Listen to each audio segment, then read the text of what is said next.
Hello, my name's Tommy from Pocket Clinician, and today I'm going to be telling you an easy way to read an ECG, because when we go to university, we always hear about the 10 rules of reading an ECG. It's way overcomplicated trying to learn all of the different rules of all the different leads. So I'm going to tell you exactly how I do it and why it's so simple, and after today, you're just going to go onto the road and it'll be a breeze. So here's my steps. I simply look at the rate, rhythm, PR interval, QRS complex, QTC, NEST changes and T-wave changes. So let's look at an ECG and we'll go through those steps. So here we've got it, a nice simple ECG. First of all, I'm going to work out the rate, and I'm going to look at how many big squares are in between the RR interval. So on this one, it's about 5. So you divide that by 300 and we get 60 beats per minute, which is a normal heart rate. So then we're going to look at the rhythm. So we go to lead 2 and we're looking for upright P waves that are followed by QRS. If that's the case, then that beat originates from the SA node. So we can call that a sinus rhythm, okay? We're then going to look at the PR interval. So that's the start of the P wave to the start of the QRS complex. That's 4 small squares, which is 0.16 seconds. That's normal. It's in between 3 to 5 squares. We're then going to look at the QRS width, which is 3 small squares, 0.12 seconds, and that's normal. Anything around or less than 3 small squares is a good QRS complex. Then we're going to look at the QTC, so that's 0.36 seconds, and a normal QTC is anything from 0.35 seconds to 0.5 seconds, so this one is normal. Then we're going to look at ST changes. So what I do is I go in for the inferior leads first, so lead 2, lead 3, lead AVF, they've got some ST elevation in all 3 of those leads. I then go to lead 1 and lead AVL, look for any ST changes there. They're the high lateral leads, and there isn't any ST changes there. I then go to V2 and V3 and V4, the anterior leads, and there are no ST elevation or depression there.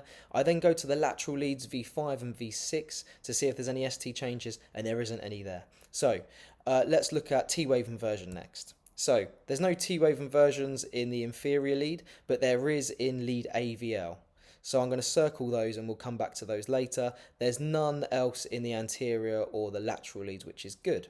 So then we can come up with our impression. So it's sinus rhythm because it's coming from the SA node and it's a normal range of heart rate, it's 60. There's inferior ST elevation in 3 contiguous leads and lateral T-wave inversion in lead AVL. And that's how you document that on your paperwork.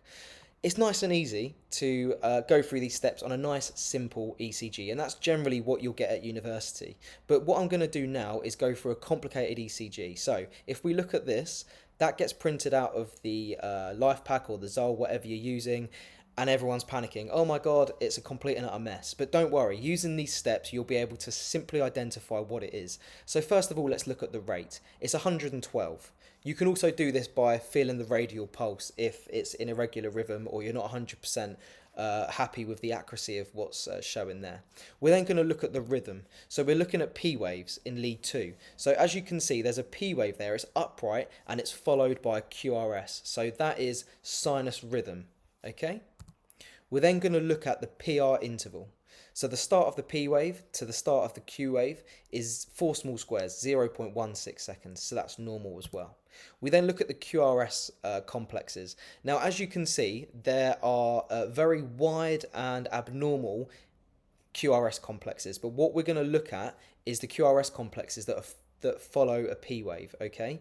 So as you can see, this one that I've highlighted in V2 is 3 small squares, 0.12 seconds, and that's normal. And then what we can do is look at the other abnormal looking QRS complexes, and they're wide, they've got lots of ST depression, and there's a big inverted T wave.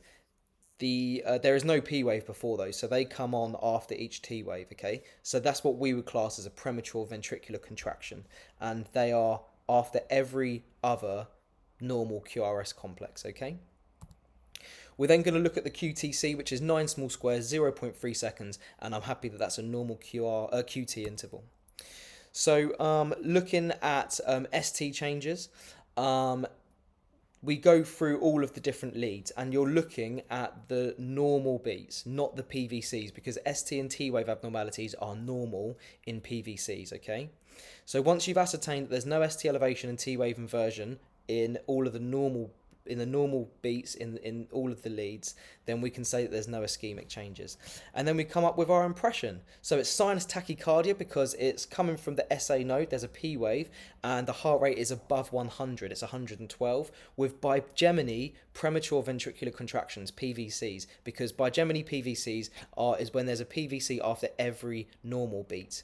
There are no ischemic changes and there are no conduction delays, and that is exactly how you're going to document that ECG on your paperwork. So thanks for listening. Head to www.pocketclinician.co.uk. Everything that we've covered today is in our ECG book, Beating the Basics. There's so much more in there as well. But you can save yourself some money and grab yourself a bundle. Thanks so much for listening. Have a good day.